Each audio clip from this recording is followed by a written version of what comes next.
Hello everyone, it's Silvia from Parcel Tarot. Welcome to my channel.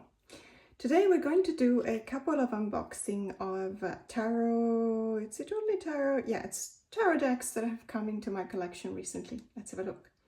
So first we're going to have a look at the Urban Tarot.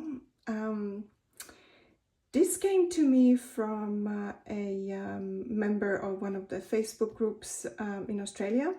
So it was it's a second-hand deck, but it came to me in pristine conditions. I have to say, I had a quick look through it, and there's absolutely, it's like completely new. So I was quite happy because it was a very reasonable price. Now this deck, I've been after it forever, and the reason why, and it's very easy to find. I know that, you know, let's say the reason why I never convinced myself to pull the trigger on buying this deck was because I always, and I still do, I always hoped to find the 2012 or the pre-2012 edition.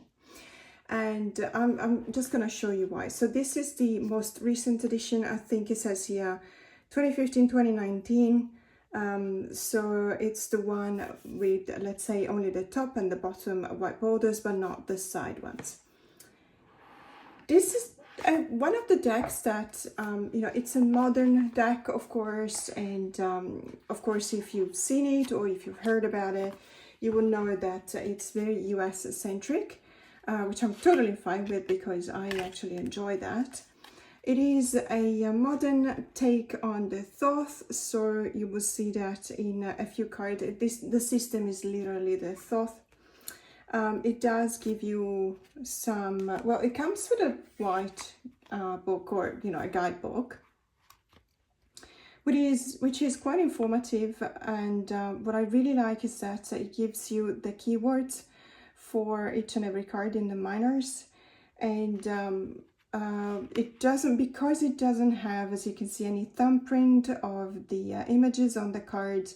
It actually uses the whole page as a you know, as a writing real estate in order to be able to give you as much of an insight into the cards as possible.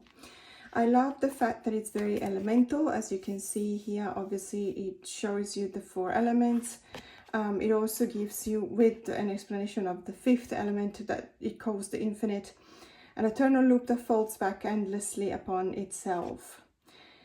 Used to represent a set of the major arcana. So obviously you've got fire for the wands, you've got water for the cups, you got air for the swords, and earth for the pentacles.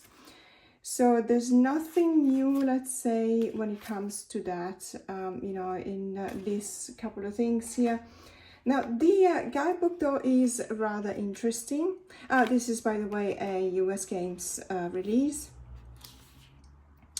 So the creator says, I created the Urban Tarot based upon the belief that the ideas and truth referred to by the tarot are eternal and universal. Yeah, we all agree that some of the images and symbols from traditional tarot may no longer resonate with modern readers. To be honest with you, yes and no. I mean, I've been reading for 35 years, so I call myself both a modern reader, but also a not so modern reader, in the sense, obviously, when I started reading, you know, 35 odd years ago, there wasn't much variety when it comes to modern decks. And, you know, yes, of course, you had the Voyager Tarot and perhaps a few others, but compared to the variety we have now, and the really artistic and the niche takes on the traditional RWS symbolism, I feel that compared to now, back then, the amount of non-traditional RWS decks was negligible. So I spent so many years of my tarot practice looking at the same kind of images and looking at the same kind of symbols, and I've grown familiar with them, and I don't necessarily think that they're not modern. I actually believe that a lot of the symbols that we find in the RWS are very modern in concept. Of course, when it comes to the depiction, we can find something more, you know, from the 21st century. I agree to that. So I like the fact that there's, so it says so here, a significant portion of the text in this guide is adapted from a series of updates that was sent out to project backers and other followers over the course of the project's completion. The commentary you'll find within is often personal, which is only natural, as the creation of this deck has played a significant role in my life for well over a decade. So that is very interesting because, well, the author, Robin Scott, it puts you in a different kind of state of mind, doesn't it? It gives you the idea that you are relating back to someone, you are connecting to these people, you know, Rachel Silvera, Elliot Grossman, Elliot Jarrett and Kate Burnell. So it's something that has a, I think it creates an additional layer to the way in which you read the deck. And it's not something for everyone. I completely agree, because obviously you have you have a lot of traditional readers that really want to stick to the symbolism of the cards, and whenever they look into a modern deck, what they do, what they feel comfortable with doing, and I have a couple of friends that do that, they seek out the elements that are part of the tradition and the you know, the way we're used to see the symbols translated into modern terms. For example, this is a great example of that. So the Strength card, you still have the let's say the figure of the powerful feminine that, you know, struggles to keep the mouth of the lion open, symbolizing, you know, this kind of constant application of forces and influences typical of the Strength card. However, even though we do have that, what a traditional reader will look for in this card will be, let's say, the lion in the modern take of this tarot deck, which is a statue, not an actual alive or living lion. And for each and every card, you can kind of see that. And that's what, you know, I was talking about this deck with this person that really likes to do this kind of take on modern decks. So looking at the cards, finding the traditional elements and understanding the modern take on them. This is the Tower card. So basically, this is the reason why I'm always forever on the lookout for the pre-2012 edition of this deck. Because the Tower card in that older edition, it's actually called the Towers. And as you can imagine, it's actually picturing the Twin Towers. Now, I personally have a story you know, related to the Twin Towers, and I think everyone has got a story related to the Twin Towers, because when that happened, I think if you're at least, let's say, older than 25, obviously, because we're talking about already 22 odd years ago, but if you are older than 26, 27, let's put it this way, depending on how much you can remember from when you were very little, you would remember where you were and what you were doing when, you know, the 9/11 attack happened. And in my case, I was on holiday because I took a late holiday. And I was in Italy. Back then, I used to live in the Netherlands, so going to Italy was a holiday for me, even though I come from Italy. I was in Tuscany, and what happened was that it was the middle of the day, more or less, and you know, the museums were open, and as you can imagine, there's so many museums in Tuscany, and I was in, I think I was in Siena. And I had just bought the tickets for a very expensive museum, an art museum, Renaissance art. And I was very excited about it. And I remember thinking to myself, why is the guy at the ticket booth so taken by the TV? You know, I was kind of annoyed because there was a queue in front of us and we had other stuff to do. And not knowing anything, of course, I had no idea what was going on.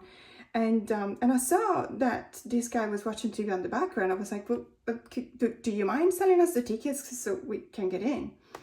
And this guy just didn't say anything. He just didn't even turn his head. He just literally just passed me the tickets and took the money out of the ticket booth, which I found very odd. And that set the tone, you know, from 5 minutes afterwards, I kind of knew, I kind of felt that something was going on. And I think we took 20 steps into the museum, and then everyone was talking about it. And then I remember turning my head and seeing a family, and this family had 2 kids. And one of the 2 kids are saying, okay, so this is war. And I thought to myself, okay, no, we need to find out what happened, what's going on. And so we just left the museum. And to this day, I don't even remember which museum it was.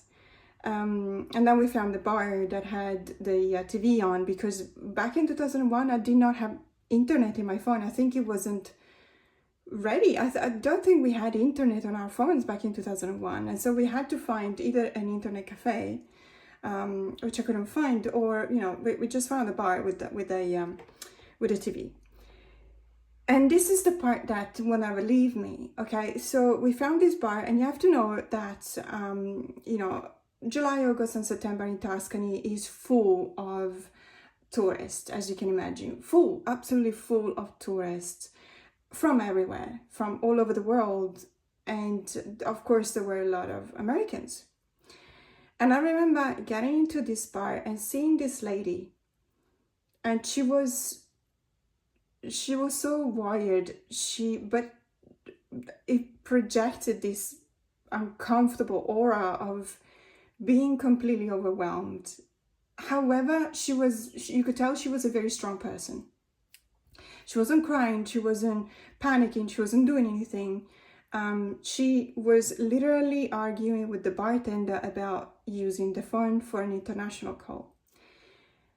And this is the moment in which I remember in that I kind of got emotional, because I remember getting involved because the bartender, either he didn't want to, or he was kind of considering it, because please understand, back then in 2001, placing a phone call from Siena in Italy to New York, that would have been very expensive. However, of course, you know, he didn't want to say no. It was just kind of thinking about it.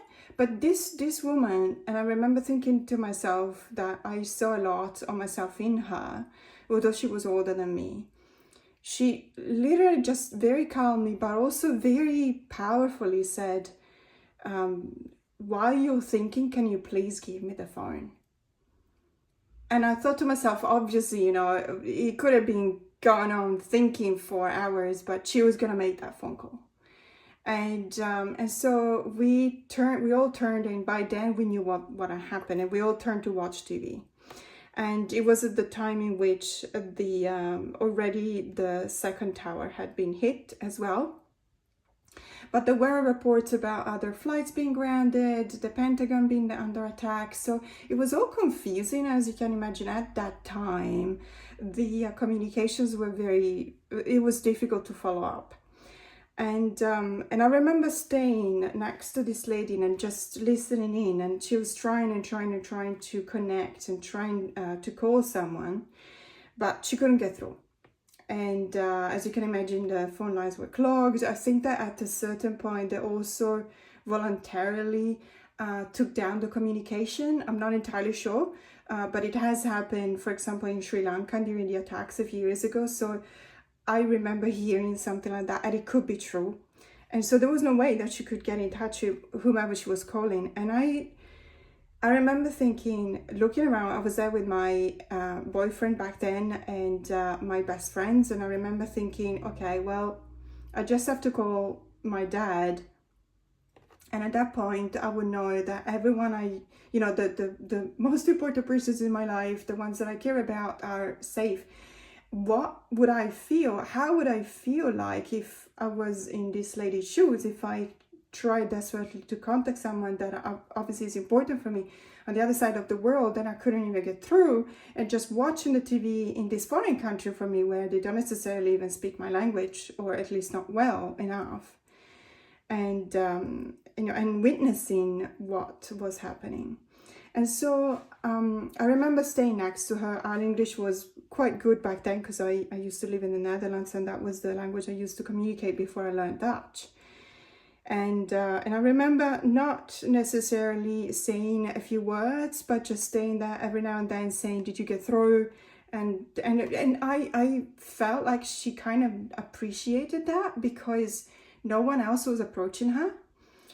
Everyone understood what was going on. Everyone knew that obviously she had someone she loved, or someone very important to her, that was either working in the towers, or it was perhaps he lived in New York. So obviously, you know, everyone was upset and very worried. She didn't get through to anyone. I don't know what happened to her. I know that after a certain point, after a couple of hours that we were there, you know, I said goodbye, but she had stopped trying. She had stopped trying. And I remember she was just sitting there, and everyone was kind of, about that point, everyone was kind of, you know, closing in on her, trying to support her, because I don't want to say something, I don't want to release any kind of stereotypes, but Italians are actually pretty good for these kind of things. They may be a bit suspicious at the beginning, especially if they don't speak the language. But if they see that someone is in pain, or someone actually needs help, they will join in. They will do something for that. It's we are kind of supportive. We're trying to help. And so, you know, I thought to myself, I remember thinking, she's not alone now. She's got people that interact with her. They were buying her drinks, they were buying her food, they were saying, are you okay? There was this guy that spoke really good English, and he was like, I could take you back to your hotel if you want. And perhaps, you know, everyone was trying to give her hope, as in saying, you know, maybe if you go back to the hotel will have a satellite phone or something like that. You can get in touch with your loved ones. Now, going back, sorry about that, off the tangent here, but that's the main reason my memory of the Twin Towers will always be related to this lady. And her strength, by the way, and the fact that she the whole place gradually got to her support. And these kind of things you notice them when something really tragic happens, right? So I wanted that to be represented by a card. And the original Towers card of this deck, pre-2012 edition, showing the Twin Towers and the attack on the Twin Towers. Now, this is still New York, as you can tell. Obviously, we got the Statue of Liberty, but it's not the same. So at the end of the day, I thought to myself, when I saw it for sale, I thought to myself, I'll still keep on looking for that original, you know, pre-2012 edition with the Towers card, but I really want to have a look at this deck. I really feel like it's something that I can relate to, because yes, it is modern, but as I was saying before, you can always find a lot of symbolism. Now, this is Thea. So this is on ground 0, and it's the name, the list of the victim of the 9/11. And I really love the fact that we've got a few symbols in here that remind us of the Judgment card, even though in this case it's the Aeon, because we're talking about a thought system. And this is, well, if this was made in 2015, that indeed, so this tower would have been completed, I'm thinking it would have been completed by 2018. I went there in 2014 and it was not completed. As you can see, there's still some cranes in there, but it was completed by 2018. Anyway, so this is, in any case, is the monument that it's on ground 0, and it's just really touching, very, very moving. Each and every one of this card is in its own way very modern, but also very intense and very powerful. I actually like the cardstock, and I really appreciate the, of course, as you can see, it's very thoughthy, but I really appreciate the color palette, for example, the, let's say, the modern interpretation of the cards.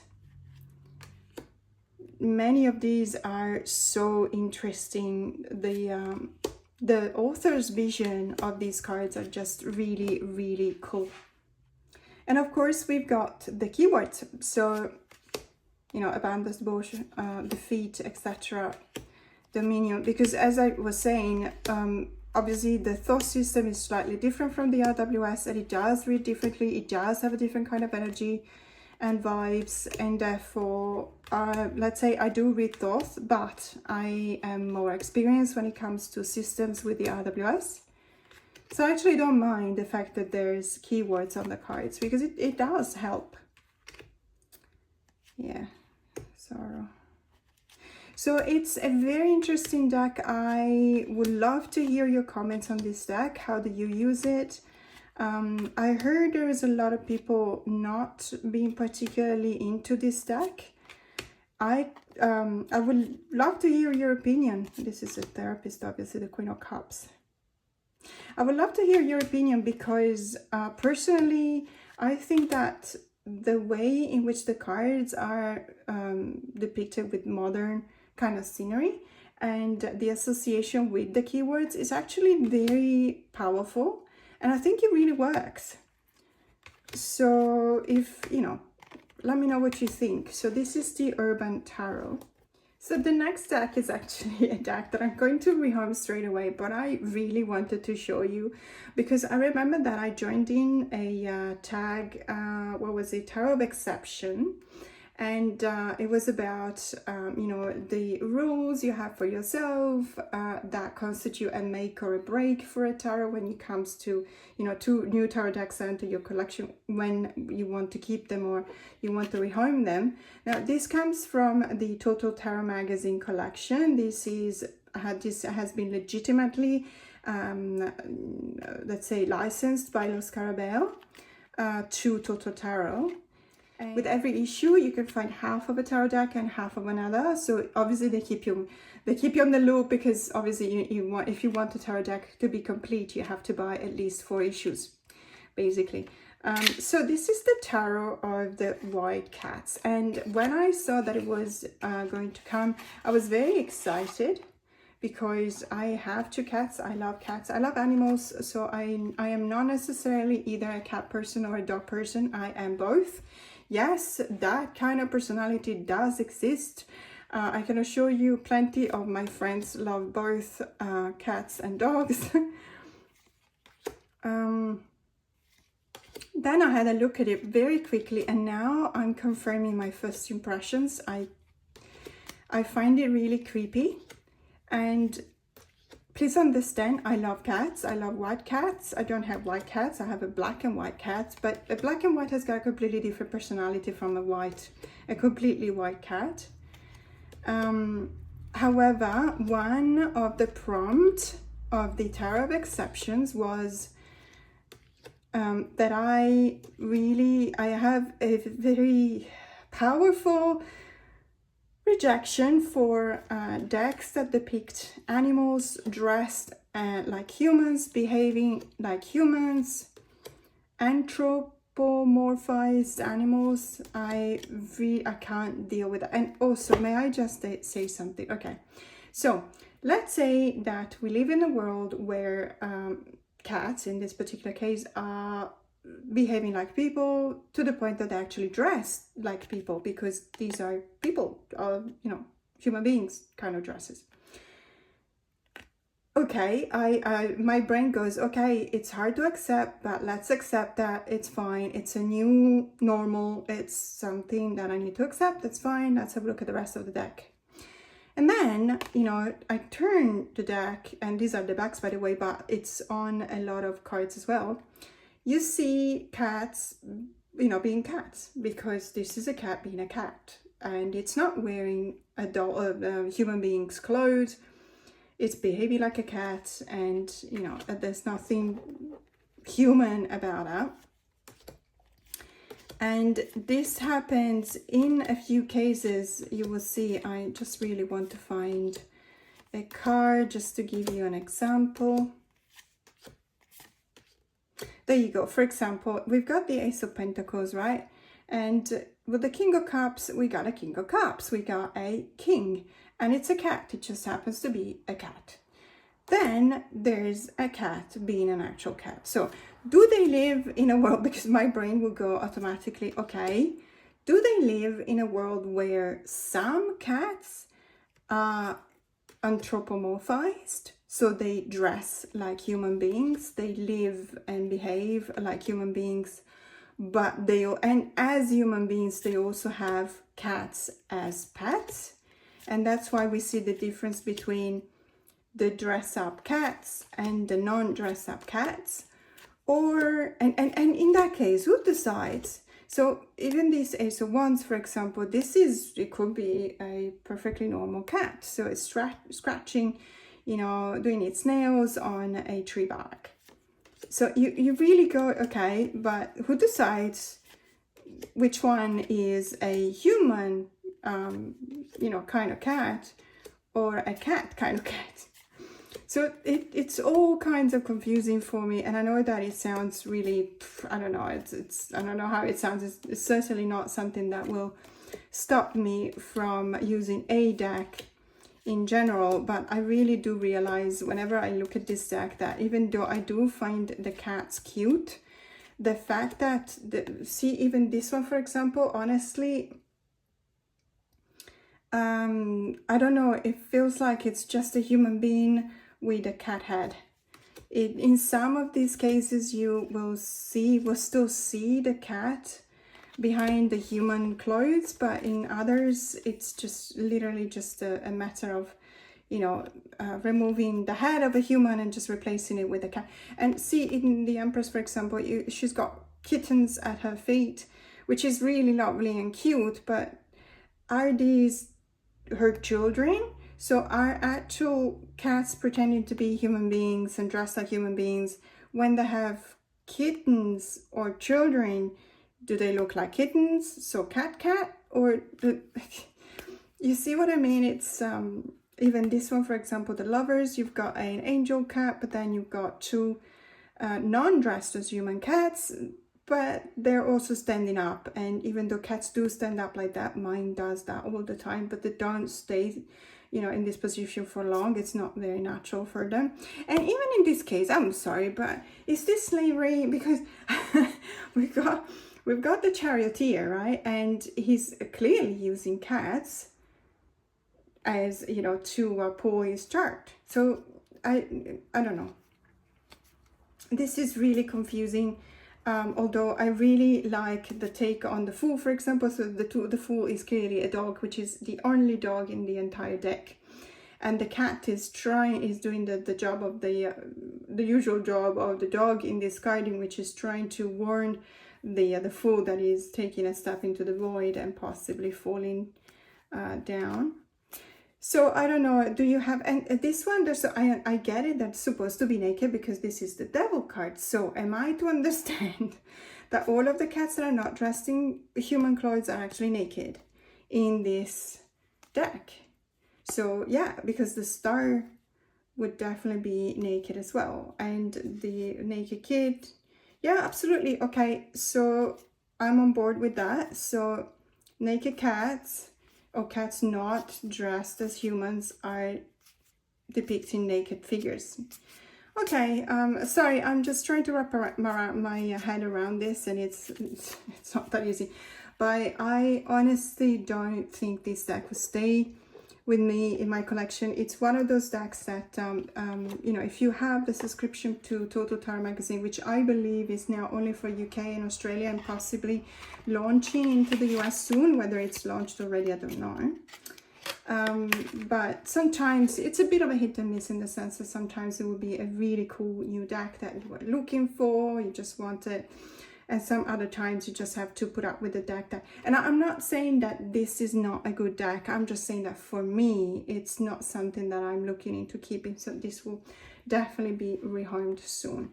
So this is the unboxing I'm most excited about. This was a present from a really wonderful person, and I am so excited about this deck because I've seen a couple of posts on Instagram about the artwork. I know Francesca Matteoni because she's Italian and she's also the author of the booklet of the Oracle of the Novice Witches, which is very, very interesting. And if you don't know, recently there was a release of a coffee table book based on the witches of that oracle. So if you want to, I don't have it, but I've seen it in a bookstore, so one day I might grab it. It's very, very interesting. The illustrations are by Yoshimari, and it's the Tarot Landscapes, and published by Vivida. So very excited about this. As I said, it was a present, so it's even more because it reminds me of the lovely person that got this for me. So let's just open it. Okay, so it took me a while to find the box cutter, but eventually I found it. So it comes in a 2-part box, like a drawer box, which is, I have to say, it's not easy to find the perfect measurements for these kind of boxes, because in many cases, either the outer shell is too tight and it's very difficult to release the inside one, but in this case, it's got a thumbprint cut. So it's, if it were not easy, it would be, because you just place your thumb in there and you just pull. And it feels very sturdy. It's a very sturdy box. So let's see. So okay, so it's one of those decks that come with the box in a box, which is, you know, sometimes it depends on the price point, obviously, because this could be a reason why the deck could be, let's say, slightly more expensive when it comes to a mass market publication. I don't mind personally. I think though that if that's an excuse to mark up, then why do that? I mean, this is a very sturdy 2-pieces box, and it could really be protecting the cards anyway.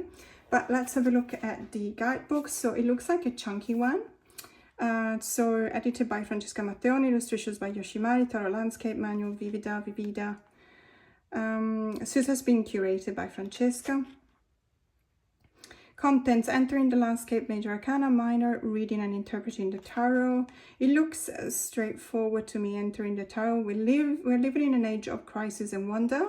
Many of us only get to know the world when faced with the real possibility of losing it. Okay, that's a strong start. This is what I wanted to create together with the artist Yoshimari, a deck of tarot cards that are inspired by and dedicated to landscapes, alternating the lands and elements that I know and love so well with others from various places on our planet, and even beyond, in this sidereal space that supports us.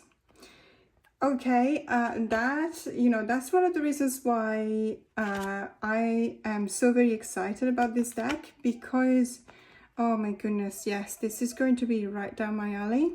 Sorry, I'm just flipping through the words here, and I just saw 5 is the median number that indicates conflict and consequent change for good or bad. In this deck, every 5 is a tree, the first creature we should thank for our existence. As the myths of the Amazonian Yanomami say, trees are those that hold up the celestial vault. They give space to our breath. I am so very excited about this deck. It looks like it's going to be really, really interesting. I really love the illustrations. I actually follow Yoshimari. I think the handle is Yoshimari Illustrations, if I'm not wrong, on Instagram. So we've got a fair bit. We got a full page dedicated to the card in full color, and then we've got another page where we read about the meaning of the card, but then it does describe the specific scene that is depicted from this specific deck, which is something that I always am grateful for, because it's not something to be taken for granted. The predator, while terrifying, also pushes him to move more quickly. Absolutely, I adore that. So there's also a little bit of an interpretation beside the description, because in some cases it's very nice that they describe what's happening in the scene, especially when it's not that easy to understand, but they don't necessarily explain why they chose this scene to represent this particular card. In this case they do, and I really, really like that. So we got the positive with transformation and experience, and the negative with decay, fear of change. I wouldn't say necessarily negative. To be honest, I understand that positive is referring to the light meaning and negative is referring to the shadow. But to me, if they say upright and reverse is just enough. So this reminds me a little bit of the Tarot of the Magical Forest. The Northern Lights. Well, if you watch my channel, you know that I always have a story about the Northern Lights. And if this is Norway, because we went, how do you say that? Reindeer droving? Is it droving? Well, in any case, we went in a camp, and we were mooshing a pack of reindeers. So that was one of the most beautiful experiences in my life. And it was just pre-COVID, like it was February 2020, and we were just, you know, we were so lucky. The day we flew back into Australia, the week after, they closed the border. So we were so lucky to have been able to do this wonderful trip in northern Norway above the Arctic Circle. We were 600 kilometers above the Arctic Circle, and we were guests of a Sami family. So that was absolutely wonderful. We heard so many legends about this. This is actually, I don't know whether this in specific is referred to the legend that we heard about.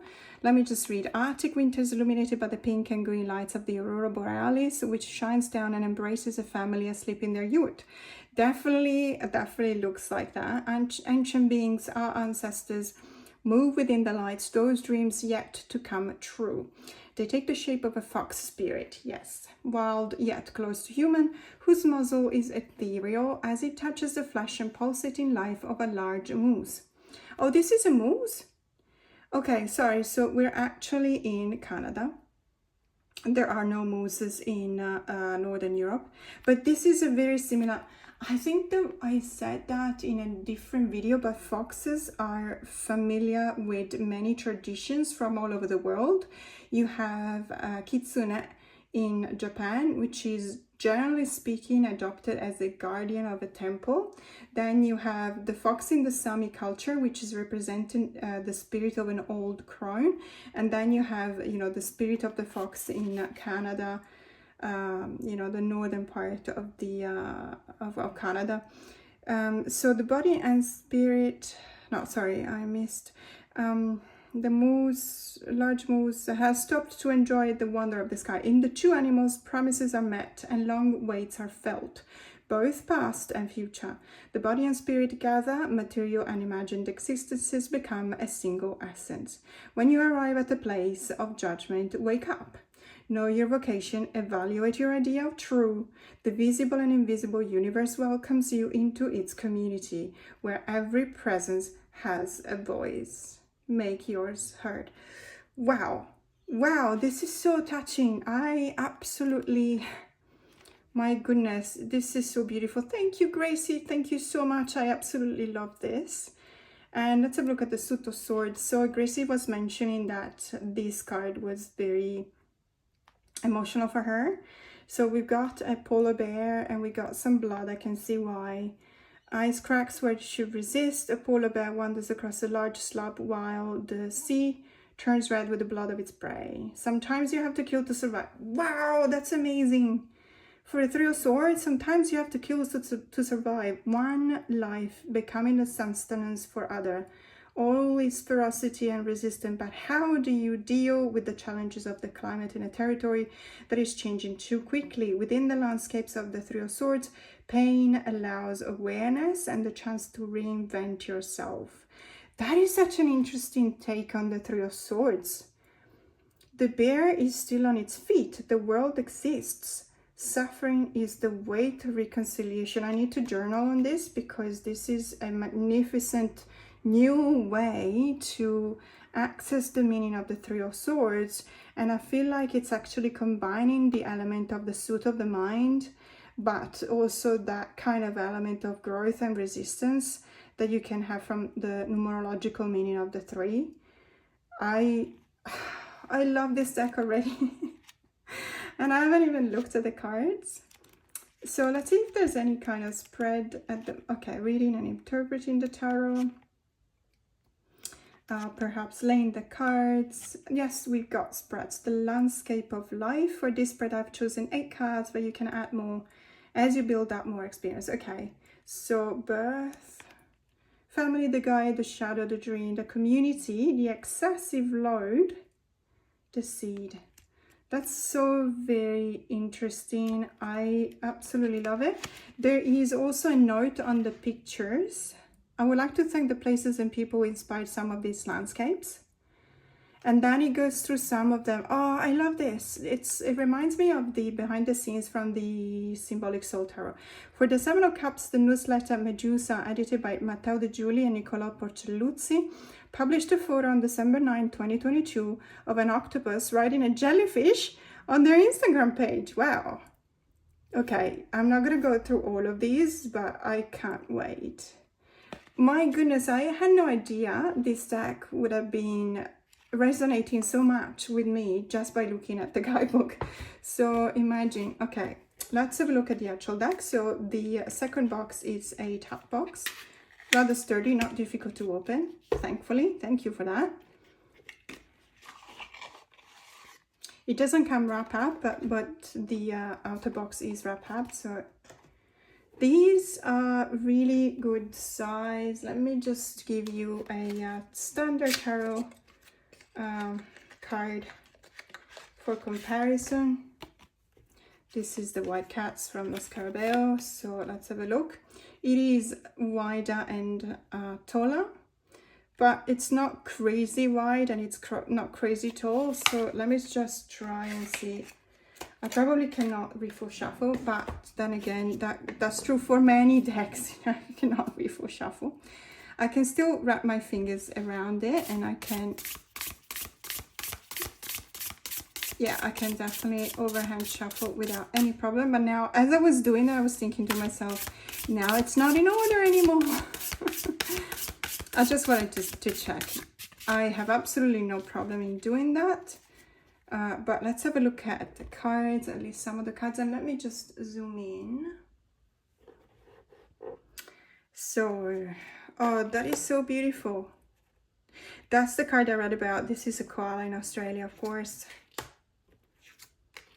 So I have to say, I love the colors. It's a very beautiful combination of colors and different shades of the same color.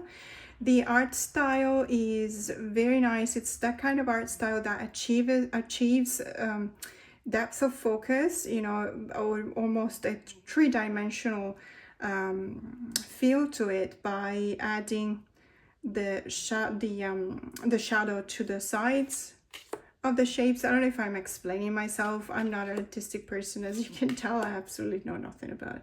This is the Eight of Swords. I really, really love this Eight of Swords. I'm gonna have to go back to the guidebook, obviously, to have a look. And this is the Ten of Swords. I absolutely love this. I think this is a bird cage. And the Ray of Light, which is, you know, just illuminating the feathers. Really fantastic. The Queen of Swords, which is my card.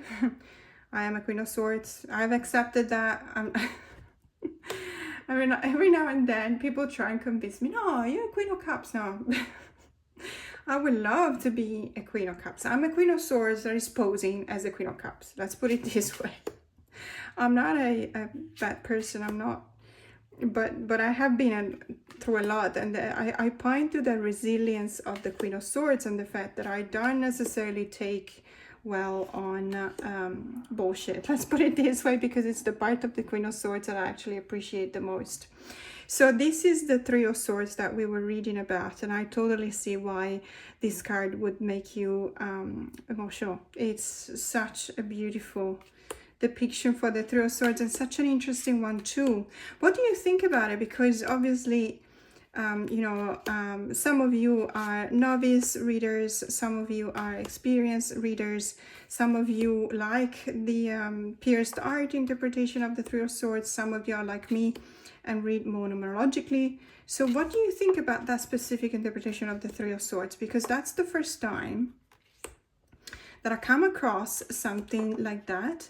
And that is really exciting for me because it's something new. It's something that, you know, it makes me think that I want to study that. I want to try and appreciate this new meaning. And I also want to measure myself against it and see whether I agree with that or not. The Emperor card with a tiny spider in that is really cute. And yes, I just used the same, I just used the word spider and cute in the same sentence. Yes, I did. Okay, no, I'm not on drugs. Such beautiful. These are the major arcanas. Really, really beautiful. And then we just, oh, manta ray. I love that for the Knight of Cups.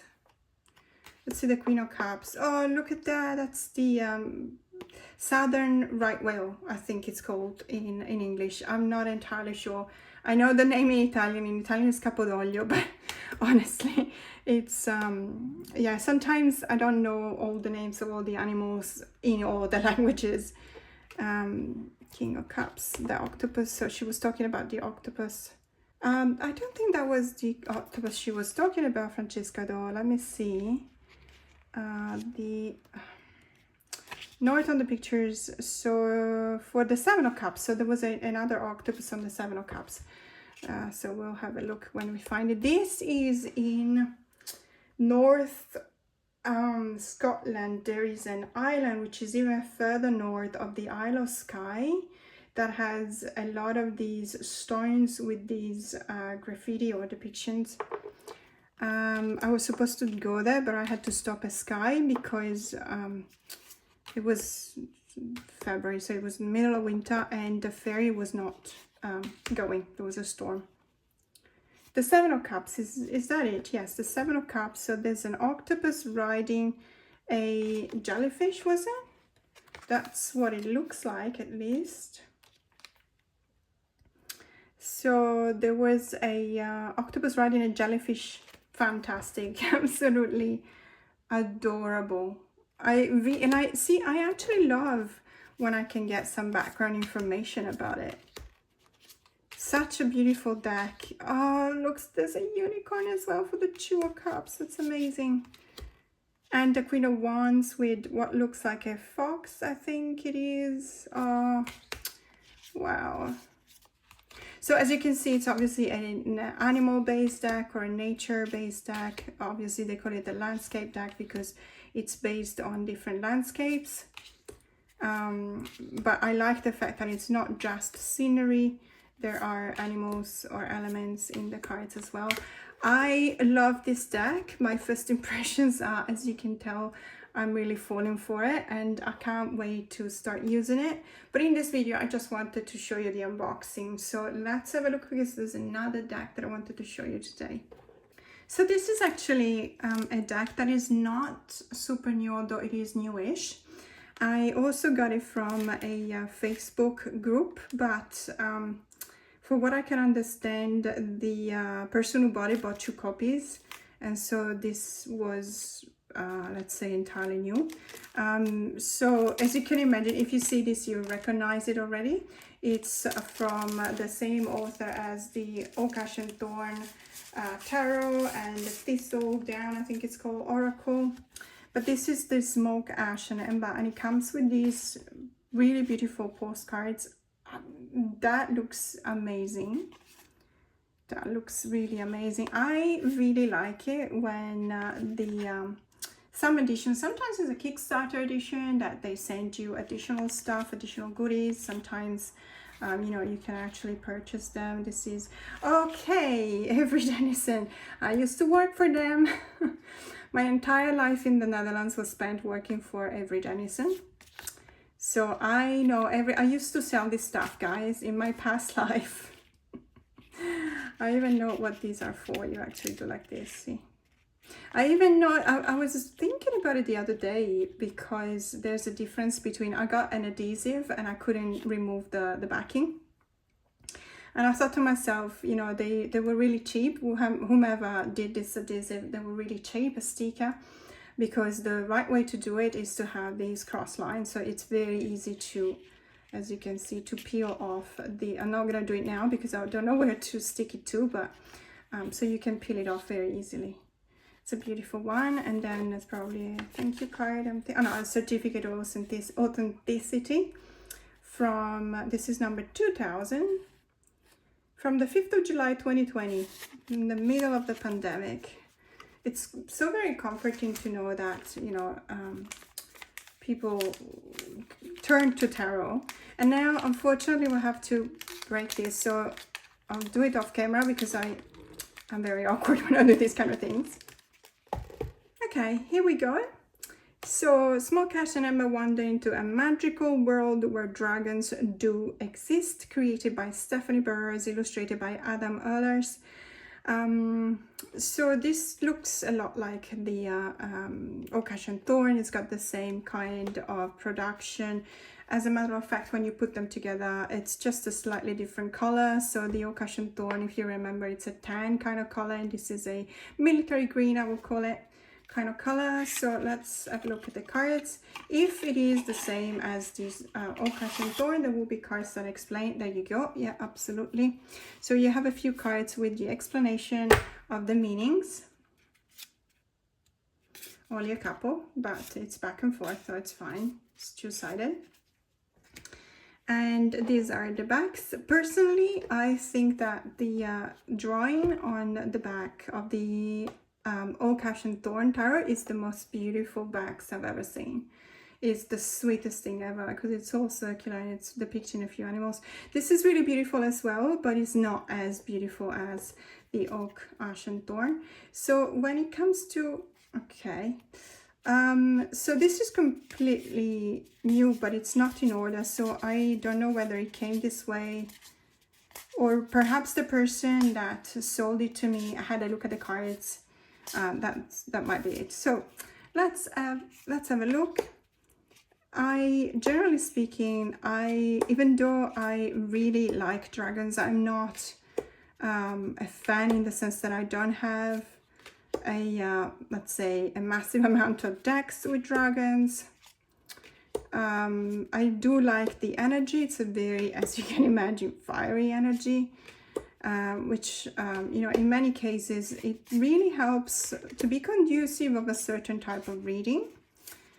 It's a reading where you need a straight answer, for example. It's not what I would do with an airy deck. An airy deck makes you meditate, it makes you think.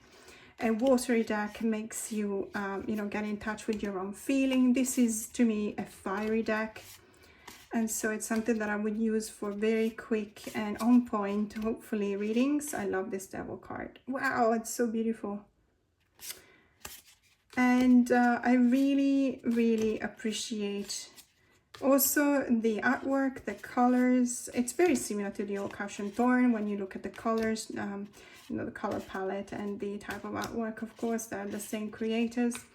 The quality is the same, as you can imagine, so very sturdy. It's got a very silky but also a bit papery matte finish, which is one of my favorite.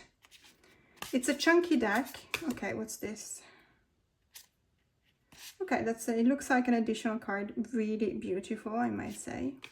It's a chunky deck because the cards are very thick. And but I don't mind because, you know, chunky deck also means in many cases that it's a durable one. The quality is really good. So I'm completely fine with that. Okay, so this definitely, I don't mind, absolutely. It's just that I thought, and it was probably my mistake, I got confused and I thought that this was a second copy that the person purchased. But I'm absolutely fine. It's perfect. It does not have any kind of flaw, or you wouldn't know that anyone has actually been through these cards. So I'm rather happy, and it was a very reasonable price, I have to say. So very beautiful deck. Now that was the last one for today, for this unboxing. So this one I am so very excited about. Definitely this one will go to someone else who is not like me and gets completely overwhelmed by looking at anthropomorphized animals wearing human clothes and having their same animal as pet as well. I really can't wrap my head around that. So thank you so much for staying with me till the end of this video. More to come. Have a nice day.